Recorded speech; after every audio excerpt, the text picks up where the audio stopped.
എല്ലാവർക്കും ഈശോ മിശിഹായ്ക്കും സ്തുതിയായിരിക്കട്ടെ. Logos quiz 2026 Galatia 4 അധ്യായത്തിലെ മുഴുവൻ ചോദ്യങ്ങളും ഉത്തരങ്ങളും വിത്ത് ഓപ്ഷനോട് കൂടിയിട്ടാണ് ഞാൻ ഈ വീഡിയോയിൽ ഉൾപ്പെടുത്തിയിരിക്കുന്നത്. നിങ്ങൾക്ക് ഈ വീഡിയോ ഇഷ്ടപ്പെട്ടെങ്കിൽ ലൈക്ക് ചെയ്യുക, ഷെയർ ചെയ്യുക, കമൻറ്റ് ബോക്സിൽ നിങ്ങളുടെ അഭിപ്രായങ്ങളും നിർദ്ദേശങ്ങളും രേഖപ്പെടുത്തുക. നിങ്ങളെല്ലാവരെയും ദൈവസമർത്ഥമായി അനുഗ്രഹിക്കട്ടെ. അപ്പോൾ നമുക്ക് വീഡിയോയിലേക്ക് കിടക്കാം. ഗലാത്യ അധ്യായം 4 31 വാക്യങ്ങളാണ് ഗലാത്യ 4 അധ്യായത്തിലുള്ളത്. 2 ശീർഷകങ്ങളാണുള്ളത്. ഒന്നാമത്തെ ശീർഷകം ഗലാത്യരെക്കുറിച്ച് വ്യഗ്രത, രണ്ടാമത്തെ ശീർഷകം ഹാഗാറും സാറായും. ഒന്നാമത്തെ ചോദ്യമാണ്, ഗലാത്യ 4 അധ്യായത്തിൽ എത്ര വാക്യങ്ങളുണ്ട്? 34, 31, 29, 28. ഉത്തരം 31. രണ്ടാമത്തെ ചോദ്യമാണ്, ഗലാത്യ 4 അധ്യായത്തിൽ എത്ര ശീർഷകങ്ങളുണ്ട്? 3, 2, 4, 1. ഉത്തരം 2. മൂന്നാമത്തെ ചോദ്യമാണ്, വിശുദ്ധ പൗലോസ് വിവക്ഷിക്കുന്നത് പ്രകാരം ആരാണ് വസ്തുവിൻ്റെ ഉടമ? തൊഴിലുടമ, കടിഞ്ഞൂൽ പുത്രൻ, പിന്തുടർച്ച അവകാശി, ഇളയ പുത്രൻ. ഉത്തരം പിന്തുടർച്ച അവകാശി. നാലാമത്തെ ചോദ്യമാണ്, പിന്തുടർച്ച അവകാശി വസ്തുവിൻ്റെ ഉടമയാണെന്നിരിക്കലും എന്തായിരിക്കുന്നിടത്തോളം കാലം അടിമയിൽ നിന്ന് വിഭിന്നമല്ല എന്നാണ് പറയുന്നത്. യുവാവ്, വൃദ്ധൻ, ബാലൻ, ശിശു. ഉത്തരം ബാലൻ. അഞ്ചാമത്തെ ചോദ്യമാണ്, ബാലനായിരിക്കുന്നിടത്തോളം കാലം എന്തിൽ നിന്ന് വിഭിന്നമല്ല എന്നാണ് പറയുന്നത്? സ്വതന്ത്രൻ, അവകാശി, പൗത്രൻ, അടിമ. ഉത്തരം അടിമ. ആറാമത്തെ ചോദ്യമാണ്, പിതാവ് നിശ്ചയിച്ച കാലാവധി വരെ ബാലൻ ആരുടെയൊക്കെ സംരക്ഷണത്തിലായിരിക്കും? സഹോദരങ്ങളുടെയും രക്ഷകർത്താക്കളുടെയും കാര്യസ്ഥന്മാരുടെയും സഹോദരങ്ങളുടെയും വേലക്കാരുടെയും. ഉത്തരം രക്ഷകർത്താക്കളുടെയും കാര്യസ്ഥന്മാരുടെയും. ഏഴാമത്തെ ചോദ്യമാണ്, നമ്മൾ ശിശുക്കളായിരുന്നപ്പോൾ ആരുടെ ശക്തികൾക്ക് അടിമപ്പെട്ടിരുന്നു എന്നാണ് 4:3 പറയുന്നത്? അന്തരീക്ഷത്തിൻ്റെ, പ്രകൃതിയുടെ, വീടിൻ്റെ, ഭൂമിയുടെ. ഉത്തരം പ്രകൃതിയുടെ. എട്ടാമത്തെ ചോദ്യമാണ്, നമ്മൾ എന്തായിരുന്നപ്പോഴാണ് പ്രകൃതിയുടെ ശക്തികൾക്ക് അടിമപ്പെട്ടിരുന്നത്? ബാലനായിരുന്നപ്പോൾ, യുവാവായിരുന്നപ്പോൾ, ശിശുക്കളായിരുന്നപ്പോൾ, വൃദ്ധനായിരുന്നപ്പോൾ. ഉത്തരം ശിശുക്കളായിരുന്നപ്പോൾ. ഒമ്പതാമത്തെ ചോദ്യമാണ്, എന്തു വന്നപ്പോഴാണ് ദൈവം തൻ്റെ പുത്രനെ അയച്ചത്? 4:4 സമയത്തിൻ്റെ, വെളിപാടിൻ്റെ, കാലസമ്പൂർണത, ദർശനങ്ങൾ. ഉത്തരം കാലസമ്പൂർണത. പത്താമത്തെ ചോദ്യമാണ്, കാലസമ്പൂർണത വന്നപ്പോൾ ദൈവം ആരെയാണ് അയച്ചത്? തൻ്റെ ദൂതനെ, തൻ്റെ പ്രവാചകനെ, തൻ്റെ പുത്രനെ, തൻ്റെ മാലാഖവൃന്ദത്തെ.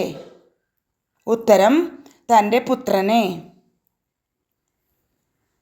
12ാമത്തെ ചോദ്യമാണ്, ദൈവം തൻ്റെ പുത്രനെ അയച്ചു, അവൻ സ്ത്രീയിൽ നിന്ന് ജാതനായി, എന്തിന് അധീനനായി എന്നാണ് ജനിച്ചത്?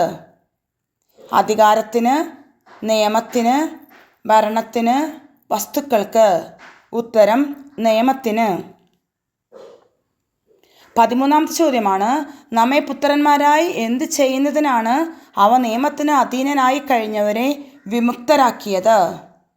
ചുമതലയായി, ഉടമയായി, അവകാശമായി, ദത്തെടുക്കേണ്ടതിന്. ഉത്തരം ദത്തെടുക്കേണ്ടതിന്. 14ാമത്തെ ചോദ്യമാണ്, നമ്മെ പുത്രന്മാരായി ദത്തെടുക്കേണ്ടതിന് അവ നിയമത്തിന് അധീനരായി കഴിഞ്ഞവരെ എന്തു ചെയ്തു? സ്വതന്ത്രരാക്കി, വിമുക്തരാക്കി, രൂപപ്പെടുത്തി, വെളിപ്പെടുത്തി. ഉത്തരം വിമുക്തരാക്കി. 15ാമത്തെ ചോദ്യമാണ്, നമ്മൾ എന്തായതുകൊണ്ടാണ് ആബാ പിതാവേ എന്ന് വിളിക്കുന്നത്? അവകാശികളായതുകൊണ്ട്, ഉടമകളായതുകൊണ്ട്, മക്കളായതുകൊണ്ട്, വിശ്വാസമുള്ളതുകൊണ്ട്. ഉത്തരം മക്കളായതുകൊണ്ട്. 16ാമത്തെ ചോദ്യമാണ്, തൻ്റെ പുത്രനെ എന്തിനെയാണ് ദൈവം നമ്മുടെ ഹൃദയത്തിലേക്ക് അയച്ചിരിക്കുന്നത്? ശരീരത്തെ, ഹൃദയത്തെ, മനസ്സിനെ, ആത്മാവിനെ? ഉത്തരം ആത്മാവിനെ. 17ാമത്തെ ചോദ്യമാണ്, തൻ്റെ പുത്രൻ്റെ ആത്മാവിനെ ദൈവം നമ്മുടെ എവിടേക്കാണ് അയച്ചിരിക്കുന്നത്? ആത്മാവിലേക്ക്, ഹൃദയത്തിലേക്ക്, ശരീരത്തിലേക്ക്, മനസ്സിലേക്ക്?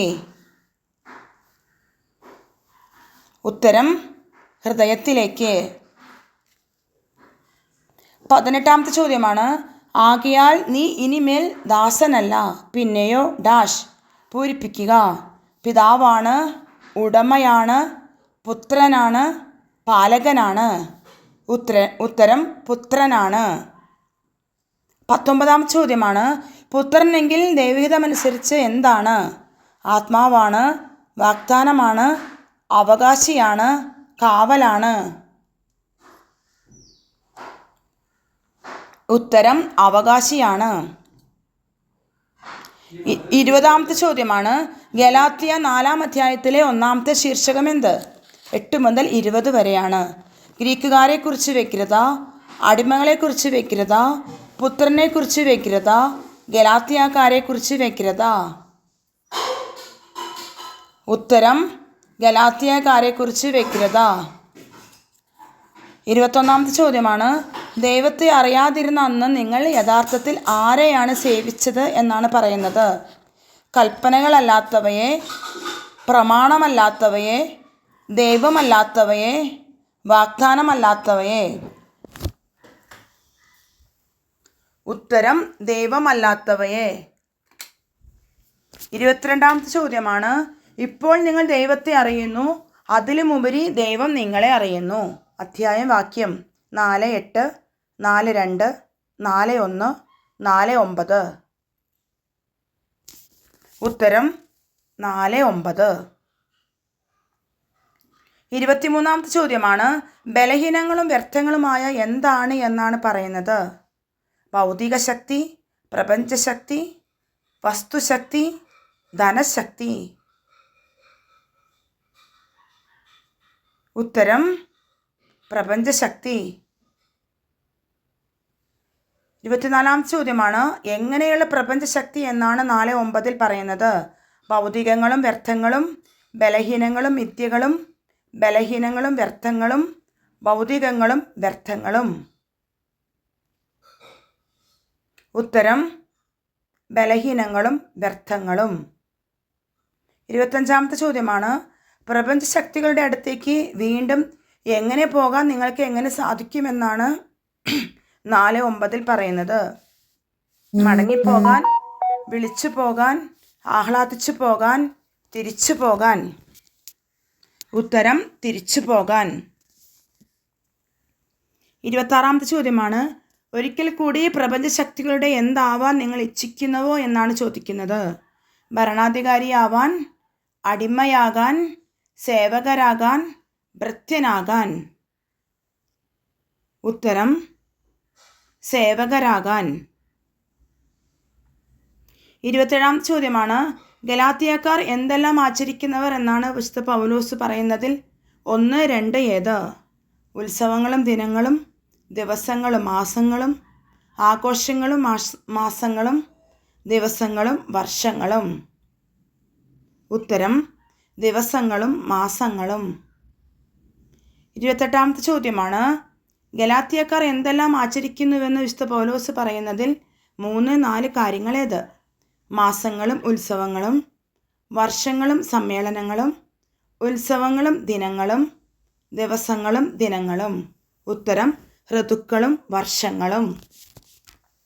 29ാമത്തെ ചോദ്യമാണ്, നിങ്ങളുടെ ഇടയിൽ ഞാൻ എന്ത് ചെയ്തത് വൃഥാവിലായോ എന്നാണ് വിശുദ്ധ പൗലോസ് 4:10 ഭയപ്പെടുന്നത്? സമ്പാദിച്ചത്, നേടിയത്, അധ്വാനിച്ചത്, സ്നേഹിച്ചത്? ഉത്തരം അധ്വാനിച്ചത്. 30ാമത്തെ ചോദ്യമാണ്, സഹോദരരെ ഞാൻ നിങ്ങളോട് എന്ത് ചെയ്യുന്നു എന്നാണ് 4:12 പറയുന്നത്? യാചിക്കുന്നു, അപേക്ഷിക്കുന്നു, തീരുമാനിക്കുന്നു, ഉപേക്ഷിക്കുന്നു. ഉത്തരം അപേക്ഷിക്കുന്നു. 31 ചോദ്യമാണ്. നിങ്ങൾ എന്നെപ്പോലെ ആകുവിനെന്ന് വിശുദ്ധ പൗലോസ് 4:12 ആരോടാണ് പറയുന്നത്? സമരിയക്കാരോട്, ഗ്രീക്കുകാരോട്, റോമാക്കാരോട്, ഗലാത്തിയക്കാരോട്? ഉത്തരം ഗലാത്തിയക്കാരോട്. 32 ചോദ്യമാണ്. ഗലാത്തിയക്കാർ വിശുദ്ധ പൗലോസിനോട് എന്ത് പ്രവർത്തിച്ചിട്ടില്ല എന്നാണ് പറയുന്നത്? അനീതി, തിന്മ, അനാദരവ്, അവിശ്വസ്തത. ഉത്തരം തിന്മ. 33 ചോദ്യമാണ്. വിശുദ്ധ പൗലോസ് ഗലാത്തിയക്കാരോട് സുവിശേഷം പ്രസംഗിച്ചത് പൗലോസിന് എന്തുള്ള അവസരത്തിലായിരുന്നു എന്നാണ് 4:14 പറയുന്നത്? മാനസിക ബുദ്ധിമുട്ട്, ആത്മീയ വരൾച്ച, ശാരീരിക അസ്വാസ്ഥ്യം, ഭൗതിക സമ്മർദ്ദം. ഉത്തരം ശാരീരിക അസ്വാസ്ഥ്യം. 34 ചോദ്യമാണ്. വിശുദ്ധ പൗലോസിൻ്റെ ശാരീരിക സ്ഥിതി ഗലാത്യക്കാർക്ക് എന്തായിരുന്നു എന്നാണ് 4:14 പറയുന്നത്? പ്രചോദനം, പരീക്ഷ, ഉൾക്കാഴ്ച, കഷ്ടപ്പാട്. ഉത്തരം പരീക്ഷ. 35 ചോദ്യമാണ്. വിശുദ്ധ പൗലോസിൻ്റെ ശരീരസ്ഥിതി ഗലാത്യക്കാർക്ക് പരീക്ഷയായിരുന്നിട്ടും നിങ്ങൾ എന്നെ എന്ത് ചെയ്തില്ല എന്നാണ് 4:14 പറയുന്നത്? പരിഹസിക്കുകയോ അപമാനിക്കുകയോ അവഹേളിക്കുകയോ വെറുക്കുകയോ നിന്ദിക്കുകയോ അപമാനിക്കുകയോ നിന്ദിക്കുകയോ വെറുക്കുകയോ? ഉത്തരം നിന്ദിക്കുകയോ വെറുക്കുകയോ. 36 ചോദ്യമാണ്. ഗലാത്യക്കാർ ആരെയാണ് ദേവദൂതനെ പോലെ യേശുക്രിസ്തുവിനെ പോലെ സ്വീകരിച്ചത്? വിശുദ്ധ പൗലോസിനെ, യോഹന്നാനെ, തീത്തോസിനെ, തിമോസ്തിയോസിനെ? ഉത്തരം വിശുദ്ധ പൗലോസിനെ. 37 ചോദ്യമാണ്. നിങ്ങളുടെ എന്ത്, ഇന്ന്, എവിടെയെന്ന് പൗലോസ് ഗലാത്യക്കാരോട് 4:15 ചോദിക്കുന്നത്? സ്നേഹം, വിശ്വസ്തത, സന്തോഷം, കരുണ. ഉത്തരം സന്തോഷം. 38 ചോദ്യമാണ്. സാധിക്കുമായിരുന്നെങ്കിൽ നിങ്ങൾ സ്വന്തമായി എന്ത് തരുമായിരുന്നു എന്ന് എനിക്ക് ബോധ്യമുണ്ട് എന്നാണ് വിശുദ്ധ പൗലോസ് ഗലാത്യക്കാരോട് 4:15 ചോദിക്കുന്നത്? കാലുകൾ വെട്ടിയെടുത്ത്, കണ്ണുകൾ ചൂന്നെടുത്ത്, ഹൃദയം തുറന്നുകൊടുത്ത്, ശരീരത്തിലെ അധ്വാനം മുഴുവൻ? ഉത്തരം കണ്ണുകൾ ചൂന്നെടുത്ത്. 39 ചോദ്യമാണ്. ഗലാത്യക്കാരോട് വിശുദ്ധ പൗലോസ് സത്യം തുറന്ന് പറഞ്ഞതുകൊണ്ട് അവരുടെ എന്തായി എന്നാണ് ചോദിക്കുന്നത്? മിത്രം, സഹചാരി, ശത്രു, കൂടപ്പിറപ്പ്? ഉത്തരം ശത്രു. 40 ചോദ്യമാണ്. അവർ നിങ്ങളിൽ താല്പര്യം കാണിക്കുന്നത് എന്ത് ഉദ്ദേശത്തോടെയല്ല എന്നാണ് 4:17 പറയുന്നത്? സ്നേഹത്തോടെയല്ല, കരുണയോടെയല്ല, സതുദ്ദേശത്തോടെയല്ല, വിശ്വസ്തയോടെയല്ല? ഉത്തരം സതുദ്ദേശത്തോടെയല്ല. 41 ചോദ്യമാണ്. സതുദ്ദേശത്തോടെയല്ല, മറിച്ച് നിങ്ങൾ അവരെ താല്പര്യം കാണിക്കേണ്ടതിന് നിങ്ങൾ എന്ത് ചെയ്യുകയാണ് അവരുടെ ലക്ഷ്യമെന്നാണ് 4:17 പറയുന്നത്? വേർതിരിക്കുക, ഒറ്റപ്പെടുത്തുക, വെറുപ്പുളവാക്കുക, ശത്രുത ഉളവാക്കുക? ഉത്തരം ഒറ്റപ്പെടുത്തുക. 42 ചോദ്യമാണ്. എന്ത് കാര്യത്തിൽ താല്പര്യം കാണിക്കുന്നത് നല്ലത് തന്നെ എന്നാണ് 4:18 പറയുന്നത്? സ്വന്തം കാര്യത്തിൽ, മറ്റുള്ളവരുടെ കാര്യത്തിൽ, നല്ല കാര്യത്തിൽ, വിശ്വാസികളുടെ കാര്യത്തിൽ? ഉത്തരം നല്ല കാര്യത്തിൽ. 43 ചോദ്യമാണ്. നല്ല കാര്യത്തിൽ താല്പര്യം കാണിക്കുന്നത് ഞാൻ നിങ്ങളോടൊത്ത് ഉണ്ടായിരിക്കുമ്പോൾ മാത്രമല്ല, എല്ലായ്പ്പോഴും എന്ത് തന്നെ എന്നാണ് പറയുന്നത്? ഗുണകരമാണ്, വിശ്വാസയോഗ്യമാണ്, നല്ലത് തന്നെ, സ്നേഹമാണ്? ഉത്തരം നല്ലത് തന്നെ. 44 ചോദ്യമാണ്. 4:19 ഗലാത്യക്കാരെ അഭിസംബോധന ചെയ്യുന്നത് എങ്ങനെയാണ്? എൻ്റെ സഹോദരരെ, എൻ്റെ വാത്സല്യ ഭാജനമേ, എൻ്റെ കുഞ്ഞു മക്കളെ, എൻ്റെ സേവകരെ? ഉത്തരം എൻ്റെ കുഞ്ഞുമക്കളെ. 45 ചോദ്യമാണ്, എൻ്റെ കുഞ്ഞുമക്കളെ ക്രിസ്തു നിങ്ങളിൽ എന്ത് ചെയ്യുന്നതുവരെ എന്നാണ് 4:19 പറയുന്നത്. അവകാശിയാകുന്നതുവരെ, വിശ്വസിക്കുന്നതുവരെ, കാലാവധി വരെ, രൂപപ്പെടുന്നതുവരെ. ഉത്തരം രൂപപ്പെടുന്നതുവരെ. 46 ചോദ്യമാണ്, ക്രിസ്തു നിങ്ങൾ രൂപപ്പെടുന്നതുവരെ ഞാൻ നിങ്ങൾക്ക് വേണ്ടി എന്ത് അനുഭവിക്കുന്നു എന്നാണ് 4:19 പറയുന്നത്. കഷ്ടപ്പാട്, ദുരിതങ്ങൾ, സഹനങ്ങൾ, ഈറ്റുനോവ്. ഉത്തരം ഈറ്റുനോവ്. 47 ചോദ്യമാണ്, ഞാൻ ആഗ്രഹിക്കുന്നുവെന്ന് വിശുദ്ധ പൗലോസ് പറയുന്നതിൽ ഒന്നാമത്തെ കാര്യം എന്ത്? നിങ്ങളുടെ ഇടയിൽ പ്രവർത്തിക്കാൻ, നിങ്ങളുടെ ഇടയിൽ ഉപദേശിക്കാൻ, നിങ്ങളുടെ ഇടയിൽ സന്നിഹിതനായിരിക്കാൻ, നിങ്ങളുടെ ഇടയിൽ വിശ്വസിക്കാൻ. ഉത്തരം നിങ്ങളുടെ ഇടയിൽ സന്നിഹിതനായിരിക്കാൻ. 48 ചോദ്യമാണ്, ഞാൻ ആഗ്രഹിക്കുന്നു എന്ന് വിശുദ്ധ പൗലോസ് പറയുന്ന രണ്ടാമത്തെ കാര്യം 4:20 എന്ത്? സംസാര രീതി തന്നെ മാറ്റാൻ, പ്രവർത്തന ശൈലി മാറ്റാൻ, സഹവാസം മാറ്റാൻ, തുറന്നു പറയുന്നത് മാറ്റാൻ.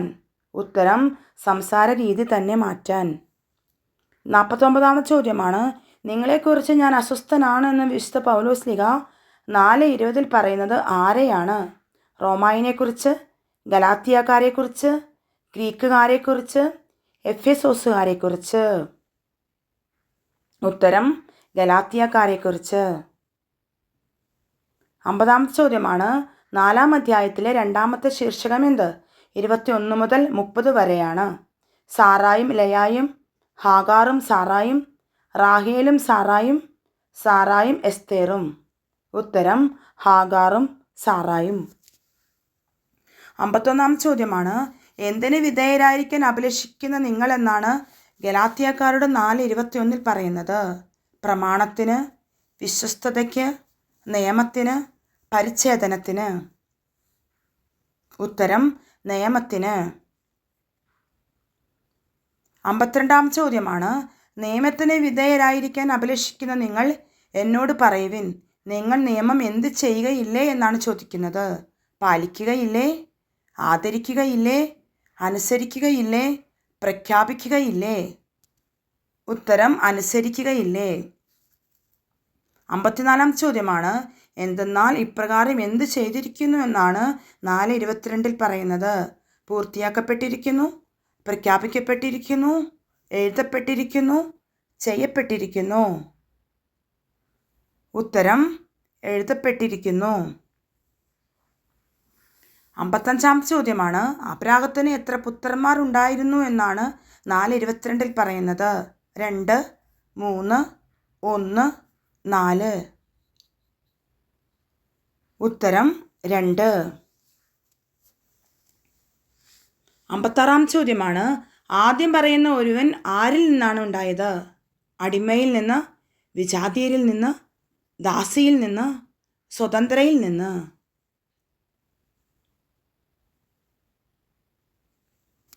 ഉത്തരം ദാസിയിൽ നിന്ന്. 57 ചോദ്യമാണ്, രണ്ടാമത് പറയുന്ന ഇതരൻ ആരിൽ നിന്നാണ് ഉണ്ടായത്? അടിമയിൽ നിന്ന്, സ്വതന്ത്രയിൽ നിന്ന്, വിജാതീയരിൽ നിന്ന്, ദാസിയിൽ നിന്ന്. ഉത്തരം സ്വതന്ത്രയിൽ നിന്ന്. 58 ചോദ്യമാണ്, ദാസിയുടെ പുത്രൻ ഏത് രീതിയിലാണ് ജനിച്ചത്? അഭിലാഷത്താൽ, ശാരീരിക രീതിയിൽ, മോഹത്തിൽ നിന്ന്, വാഗ്ദാനത്തിൽ നിന്ന്. ഉത്തരം ശാരീരിക രീതിയിൽ. 59 ചോദ്യമാണ്, സ്വതന്ത്രയുടെ പുത്രൻ ഏത് രീതിയിലാണ് ജനിച്ചത്? 4:23 ചോദിക്കുന്നത്. കടമപ്രകാരം, അഭിലാഷത്താൽ, വാഗ്ദാനപ്രകാരം, ജഡത്തിൽ നിന്ന്. ഉത്തരം വാഗ്ദാനപ്രകാരം. 60 ചോദ്യമാണ്, ആലങ്കാരികമായി പറഞ്ഞാൽ ഈ രണ്ടും എന്താണ് എന്നാണ് പറയുന്നത്? 2 സ്ത്രീകളും വാഗ്ദാനങ്ങളാണ്, 2 വിശ്വാസങ്ങളാണ്, 2 ഉടമ്പടികളാണ്, 2 അവകാശികളാണ്. ഉത്തരം 2 ഉടമ്പടികളാണ്. 61 ചോദ്യമാണ്, ഒരുവൾ ഏത് മലയിൽ നിന്നുള്ളവളാണ് എന്നാണ് പറയുന്നത്? ഹാഗാറിനെ കുറിച്ചിട്ടാണ് ഇവിടെ പറയുന്നത്. 4:24 ഹോറബ് മല, സീനായ് മല, കാർമൽ മല, ഗാഗുൽത്ത മല. ഉത്തരം സീനായ് മല. 62 ചോദ്യമാണ്, സീനായ് മലയിൽ നിന്നുള്ളവൾ എന്തിനായാണ് മക്കളെ ജനിപ്പിക്കുന്നത്? അടിമവേലയ്ക്ക്, സ്വത്ത് സമ്പാദനത്തിന്, കൃഷിവേലയ്ക്ക്, ദാസ്യവൃത്തിക്ക്. ഉത്തരം ദാസ്യവൃത്തിക്ക്. 63 ചോദ്യമാണ്, ഹാഗാർ എവിടുത്തെ സീനായ് മലയാണ്? അറേബ്യയിലെ, ഇറാനിലെ, അഫ്ഗാനിസ്ഥാനിലെ, പെറുവിലെ. ഉത്തരം അറേബ്യയിലെ. 64 ചോദ്യമാണ്, ഹാഗാർ ഇന്നത്തെ ഏതിൻ്റെ പ്രതീകമാണ്? 4:26 അത് പറയുന്നത്. റോമിൻ്റെ, പാരീസിൻ്റെ, ജെറുസലേമിൻ്റെ, മാൾട്ടായുടെ. ഉത്തരം ജെറുസലേമിൻ്റെ. 67 ചോദ്യമാണ്, ഹാഗാർ ജെറുസലേമിൻ്റെ പ്രതീകമാണ് എന്തെന്നാൽ അവൾ തൻ്റെ മക്കളോടൊത്ത് എന്തു ചെയ്യുന്നുവെന്നാണ് 4:25 പറയുന്നത്? അടിമപ്പണി, കൂലിപ്പണി, ദാസ്യവൃത്തി, കൃഷിപ്പണി. ഉത്തരം ദാസ്യവൃത്തി. 68 ചോദ്യമാണ്, ആരാണ് സ്വതന്ത്രയാണ്, അവളാണ് നമ്മുടെ അമ്മ എന്ന് 4:26 പറയുന്നത്? സത്യവേദകം, കരുണയുള്ള ജെറുസലേം, സ്വർഗീയ ജെറുസലേം, വാഗ്ദാന പേടകം. ഉത്തരം സ്വർഗീയ ജെറുസലേം. 69 ചോദ്യമാണ്, അല്ലയോ പ്രസവിക്കാത്ത വന്ധ്യേ, നീ എന്ത് ചെയ്യുക എന്നാണ് 4:27 പറയുന്നത്? സന്തോഷിക്കുക, പ്രത്യാശിക്കുക, ആഹ്ലാദിക്കുക, കാത്തിരിക്കുക. ഉത്തരം ആഹ്ലാദിക്കുക. 70 ചോദ്യമാണ്, ആരോടാണ് ആഹ്ലാദിക്കുക എന്ന് 4:27 പറയുന്നത്? പ്രസവവേദന അനുഭവിച്ചവളോട്, കുട്ടികളുള്ളവരോട്, പ്രസവിക്കാത്ത വന്ധ്യയോട്, കുട്ടികളില്ലാത്തവരോട്. ഉത്തരം പ്രസവിക്കാത്ത വന്ധ്യയോട്. 71 ചോദ്യമാണ്, പ്രസവവേദന അനുഭവിക്കാത്ത നീ എന്ത് ചെയ്യുക എന്നാണ് 4:27 പറയുന്നത്? ദുഃഖിച്ച് കരയുക, ആനന്ദിച്ച് ആർപ്പ് വിളിക്കുക, ആനന്ദിച്ച് കിടക്കുക, ഏങ്ങലടിച്ച് കരയുക. ഉത്തരം ആനന്ദിച്ച് ആർപ്പ് വിളിക്കുക. 72 ചോദ്യമാണ്, ഭർതൃമതിക്കുള്ളതിനേക്കാൾ കൂടുതൽ മക്കൾ ആർക്ക് ആണ് എന്നാണ് 4:27 പറയുന്നത്? അടിമയ്ക്ക്, പരദേശിക്ക്, പരിത്യക്തയ്ക്ക്, വികലാംഗയ്ക്ക്. ഉത്തരം പരിത്യക്തയ്ക്ക്. 73 ചോദ്യമാണ്, നമ്മൾ ആരെപ്പോലെ വാഗ്ദാനത്തിൻ്റെ മക്കളാണ് എന്നാണ് 4:28 പറയുന്നത്? യാക്കോബിൻ്റെ, ഇസഹാക്കിൻ്റെ, സോളമൻ്റെ, ദാവീദിൻ്റെ. ഉത്തരം ഇസഹാക്കിൻ്റെ. 74 ചോദ്യമാണ്, ആരാണ് ആത്മാവിൻ്റെ ശക്തിയിൽ ജനിച്ചവനെ അന്ന് പീഡിപ്പിച്ചു എന്ന് 4:21 പറയുന്നത്? ഷണ്ഡനായി ജനിച്ചവൻ, ഭൗതികമായി ജനിച്ചവൻ, ശാരീരിക രീതിയിൽ ജനിച്ചവൻ, മാനസികമായി ജനിച്ചവൻ.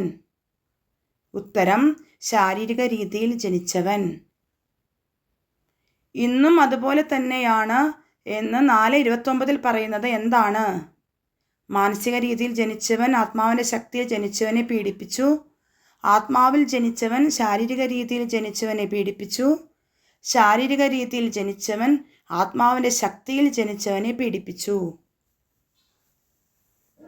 ഉത്തരം ശാരീരിക രീതിയിൽ ജനിച്ചവൻ ആത്മാവിൻ്റെ ശക്തിയിൽ ജനിച്ചവനെ പീഡിപ്പിച്ചു. 76 ചോദ്യമാണ്, വിശുദ്ധ ലിഖിതം എന്താണ് പറയുന്നത് എന്ന് പറയുന്നതിൽ ദാസിയെയും അവളുടെ പുത്രനെയും എന്ത് ചെയ്യുവാനാണ് പറയുന്നത്? പരിച്ഛേദനം, അടിമപ്പെടുത്തുക, നിഷ്കാസനം, പലായനം ചെയ്യിപ്പിക്കുക. ഉത്തരം നിഷ്കാസനം. 77 ചോദ്യമാണ്, ദാസിയുടെ പുത്രൻ സ്വതന്ത്രയുടെ പുത്രനോടൊപ്പം എന്താകാൻ പാടില്ല എന്നാണ് 4:30 പറയുന്നത്? ഭരണമേൽക്കാൻ, അവകാശിയാകാൻ, രാജാവാകാൻ, പ്രഭുവാകാൻ. ഉത്തരം അവകാശിയാകാൻ. 78ാം ചോദ്യമാണ്. സഹോദരരെ, നമ്മൾ ആരുടെ മക്കളാണ് എന്നാണ് വിശുദ്ധ പൗലോസ് 4:31 പറയുന്നത്? ദാസിയുടെ, അവകാശത്തിൻ്റെ, സ്വതന്ത്രയുടെ, പ്രതാപത്തിൻ്റെ. ഉത്തരം സ്വതന്ത്രയുടെ. 4:22 സമാന വചനം ഉൽപ്പത്തി 16:15, 21-29 അതിൽ പറയുന്നത് അബ്രാഹത്തിന് 2 പുത്രന്മാരെ കുറിച്ചിട്ടാണ് 4:22 പറയുന്നത്. 4:27 സമാന വചനം ഏശയ്യ 54:1 പ്രസവിക്കാത്ത വന്ധ്യ എന്ന് പറയുന്നത് 4:27 സമാന വചനം തന്നെയാണ്.